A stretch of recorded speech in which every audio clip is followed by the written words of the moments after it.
Hello class seventh, welcome back. हम पढ़ रहे हैं चैप्टर थर्ड रैशनल नंबर।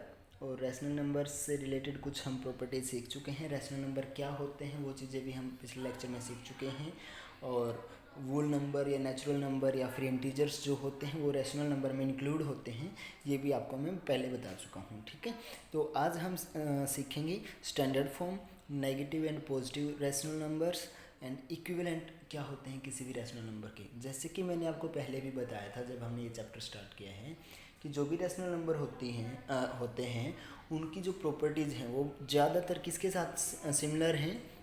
जो हमने पिछले लेक्चर में फ्रैक्शन सीखा है उसी तरीके से इनको सोल्व करना है। बस डिफरेंस कहाँ आ जाएगा कि यहाँ पर नेगेटिव वाली फ्रैक्शंस भी इंक्लूड होती हैं, बाकी सब कुछ क्या है, सेम है। ठीक है, नेगेटिव वाली कोई फ्रैक्शन वैसे होती नहीं, यानी कि एक ऐसी फ्रैक्शन जिसके आगे नेगेटिव का साइन अगर लगा है तो वो रैशनल नंबर में आता है, फ्रैक्शन में नहीं आता है। ठीक है, तो स्टैंडर्ड फॉर्म, अब जैसे कि आपने पिछले चैप्टर में सीखा है कि जो भी फ्रैक्शन होती है उसकी स्टैंडर्ड फॉर्म हम कैसे निकालते हैं। सबसे पहले क्या लिखते हैं, गिवन फ्रैक्शन। तो अब की बार हम क्या लिखेंगे, गिवन रैशनल नंबर। हम एक एग्जांपल से सोल्व करते हैं। मान लीजिए कि आपको स्टैंडर्ड फॉर्म निकालनी है 20/35 की। ठीक है, सो हम कैसे लिखेंगे, सबसे पहले गिवन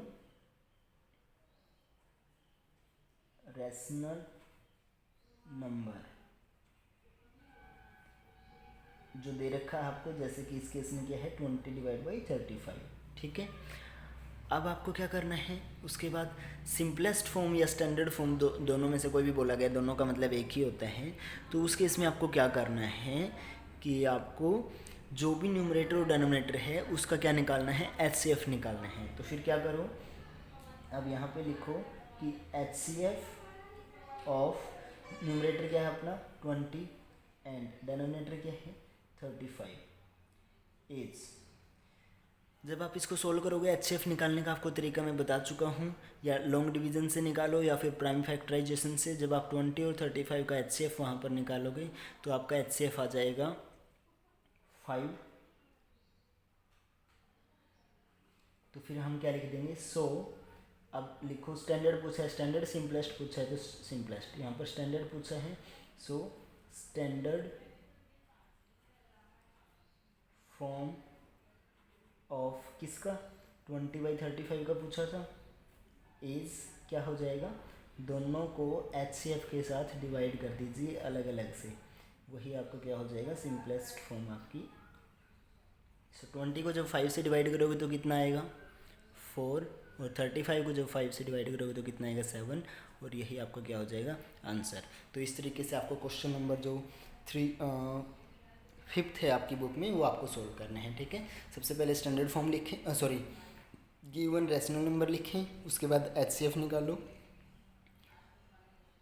दोनों का, न्यूमरेटर और डिनोमिनेटर का, और उसके बाद HCF से उसको डिवाइड कर दें, और ये चीज़ें लिखनी आवश्यक हैं साथ के साथ में। क्लियर है।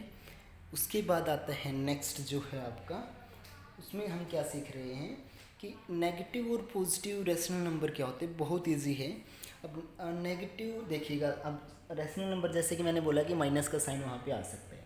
तो अब कुछ एग्जांपल मैं यहाँ पे लिख रहा हूँ, -20/21, 20/-21,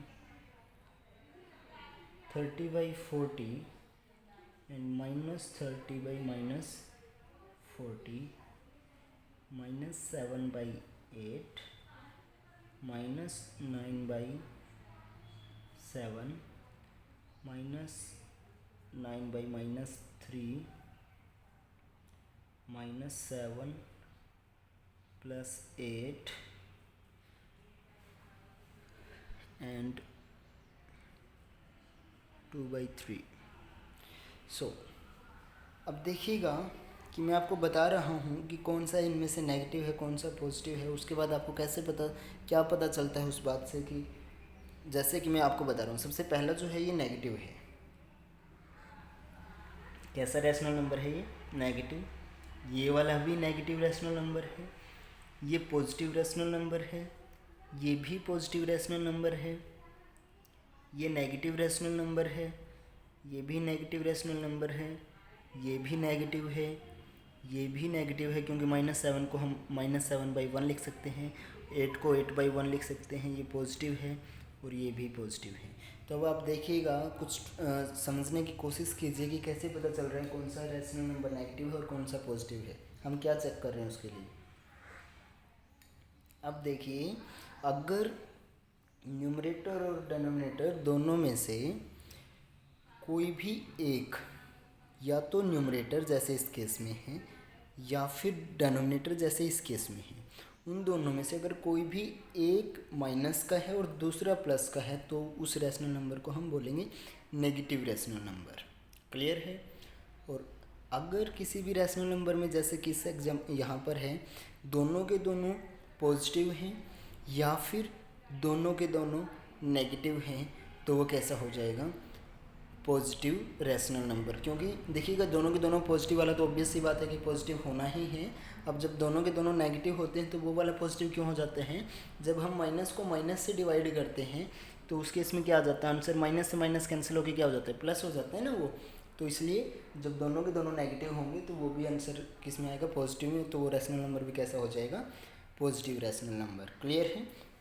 सो क्वेश्चन नंबर 6 में आपको यही बताना है, identify the positive and negative rational number, कि जो पॉजिटिव है उनको अलग से लिखना है आपको और नेगेटिवों को अलग से लिखना है। ठीक है। नेक्स्ट जो है क्वेश्चन नंबर 7 आपका, वहाँ पर आपको क्या करना है, रैशनल नंबर दे रखे हैं कुछ और उनके इक्विवेलेंट निकालने हैं।